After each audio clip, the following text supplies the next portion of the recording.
এই যে প্যানক্রিয়াস নামক গ্রন্থি তার থেকে যে বিটা সেল সেখান থেকে যে ইনসুলিন নামক হরমোনটি সেটি নিঃসরণ কিন্তু থাকে না বললেই চলে, যার কারণে এই রোগীদের চিকিৎসার ক্ষেত্রে তাদের কিন্তু ইনসুলিনই একমাত্র ভরসা। বিশ্বের সাথে পাল্লা দিয়ে বেড়ে চলছে ডায়াবেটিস রোগীর সংখ্যা। অন্যান্য দেশের মতো বাংলাদেশেও বাড়ছে প্রতিনিয়ত ডায়াবেটিস রোগীর সংখ্যা। ডায়াবেটিস আসলে একটি হরমোনজনিত রোগ।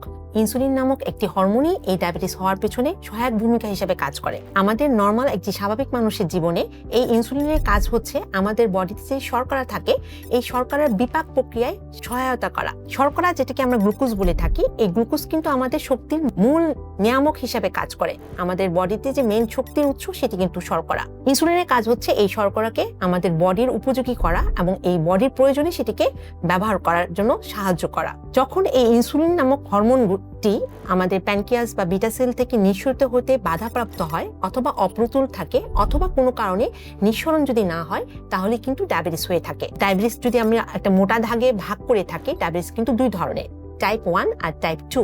টাইপ 2 ক্ষেত্রে যেটা আমরা নর্মালি আমাদের যে আশেপাশে আমাদের বাড়ির চারপাশে আমরা যাদেরকে দেখে থাকি তারা কিন্তু বেশিরভাগই টাইপ 2 ডায়াবেটিসে আক্রান্ত। টাইপ 1 ডায়াবেটিসের রোগীর সংখ্যা কিন্তু কম, বাট এনাদের ক্ষেত্রে যেটা দেখা যায় তাদের বডিতে এই যে প্যানক্রিয়াস নামক গ্রন্থি তার থেকে যে বিটা সেল সেখান থেকে যে ইনসুলিন নামক হরমোনটি সেটি নিঃসরণ কিন্তু থাকে না বললেই চলে, যার কারণে এই রোগীদের চিকিৎসার ক্ষেত্রে তাদের কিন্তু ইনসুলিনই একমাত্র ভরসা। অন্যদিকে যে আমাদের টাইপ 2 ডায়াবেটিস মেলাইটাসের রোগীদের ক্ষেত্রে বলছি, তাদের ক্ষেত্রে কিন্তু ইনসুলিন ছাড়াও তাদের মুখের ওষুধ দিয়েও কিন্তু চিকিৎসা করা সম্ভব এবং যদি রোগীর প্রয়োজন পড়ে, যদি রোগীর কোনো জটিলতা দেখা দেয় সেক্ষেত্রে কিন্তু তাদেরকেও আমরা ইনসুলিন দিয়ে চিকিৎসা করে থাকি।